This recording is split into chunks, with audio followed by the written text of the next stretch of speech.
અમૃત પુષ્પ દ્વારકા સંશોધક શ્રી દિનેશભાઈ વિઠલાણી, તમે કયા ગામથી આવો છો? સાહેબ જામનગરથી આવું છું. બરોબર. અને અગાઉ અમૃત પુષ્પ કેના માટે લઈ ગયા હતા?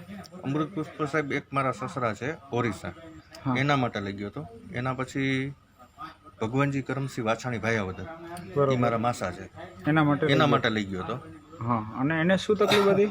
એને સાહેબ પિત્તાશયની તકલીફ હતી, પેશાબમાં બરોબર. અને કેટલી બોટલનો કોર્સ કર્યો? એને 2 બોટલનો કોર્સ કર્યો છે ને એને રિકવરી ઘણી સારી છે. બરોબર. અને ફરી પાછું અમૃત પુષ્પ લેવા આવ્યા છો. હા, હા, આપનું આખું નામ? મારું નામ સુનિલકુમાર પ્રેમજીભાઈ ફળદુ છે. બરોબર. અને દર્દીનું આખું નામ? ભગવાનજીભાઈ કરમસિંહભાઈ વાછાણી. એના માટે ફરી પાછું તમે અમૃત પુષ્પ લેવા હા. આવ્યા છો. તો તમારો મોબાઈલ નંબર જણાવો. 81 401 21 821. આ નંબર ઉપર લોકો પૂછશે ભાઈ આવી તકલીફવાળા દર્દીઓ કે ભાઈ આવી તકલીફમાં આટલી રાહત મળે છે અમૃત પુષ્પથી, તો એક સમાજમાં સારો મેસેજ જાય અને એક લોક જાગૃતિ ફેલાય. બરોબર ભાઈ? જય દ્વારકાધીશ. જય દ્વારકા.